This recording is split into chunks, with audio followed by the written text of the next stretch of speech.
ఈ అబ్బాయి దగ్గర ఒక పవర్‌ఫుల్ లాకెట్ ఉంటుంది. ఆ లాకెట్‌తో ఏ వస్తువునైనా సరే అది యాంటికా కాదా అని తెలుసుకోగలడు.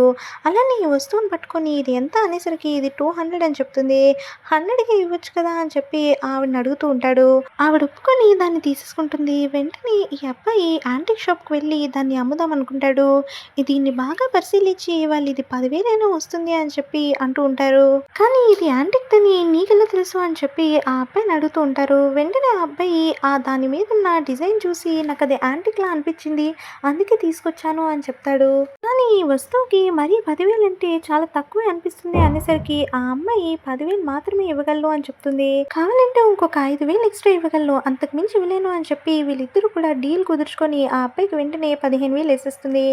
మళ్ళీ ఆ అబ్బాయి ఇంకొక మార్కెట్‌లోకెళ్ళేసరికి ఒక వ్యక్తి ఆపి "ఈ బొమ్మను తీసుకో బాబు ఇది చాలా బావుంటుంది" అని చెప్తాడు.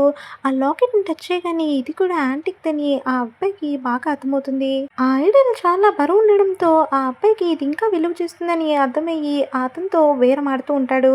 ఇది ఎంత అనేసరికి ఇది 500 అని చెప్తాడు. కానీ 200కి ఇమ్మనేసరికి ఆ షాప్ ఓనర్ ఇది 500 నేనివ్వను అని చెప్పి తీసేసుకుంటాడు. దాంతో సరే అని చెప్పి వెళ్ళిపోతుంటే ఓకే. నీ మాట కాదు, నా మాట కాదు. ఒక 400కి అయితే ఓకే అని చెప్తాడు. షాప్ ఓనర్ అలా అనేసరికి ఈ అబ్బాయి వెంటనే 400 ఇచ్చేస్తాడు.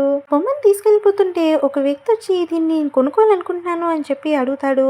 సరే అయితే ఇది 2,000 నువ్వు ఇస్తావా అని చెప్పి ఆ వ్యక్తితో అంటాడు. వెంటనే ఆ వ్యక్తి ఈ చిన్న బొమ్మకి 2,000 అని చెప్పి సరే బాబు వెళ్ళు అని అంటాడు. ఆ బొమ్మని బాక్స్‌లో పెట్టి మళ్ళీ వీళ్ళ దగ్గరకొస్తాడు. వీళ్ళ దగ్గరకొచ్చి ఈసారి ఏం ఐటెమ్ తెచ్చావు అని అడగగానే ఈసారి ఒక చిన్న బుద్ధుడి బొమ్మను తెచ్చాను అని చెప్పి చూపిస్తాడు. ఆ బుద్ధుడి బొమ్మను తీసుకొని ఆ అమ్మాయి మొత్తం అంతా కూడా పరిశీలించి ఇది బంగారంతో తయారు చేసింది. బయట మాత్రం బ్రాంజ్ కోటింగ్ ఏశారు అని చెప్పి ఆ అబ్బాయితో చెప్తూ ఉంటుంది. ఆ అబ్బాయికి చాలా డబ్బులొస్తాయని అర్థమయ్యి ఆ అబ్బాయి చాలా అంటే చాలా సంతోషపడతాడు. ఈ లాకెట్ వల్ల అంతా జరుగుతుందని, ఈ లాకెట్‌తో ఇంకా డబ్బున్నవాడిని అయిపోవాలని చెప్పి అనుకుంటాడు. సబ్స్క్రైబ్.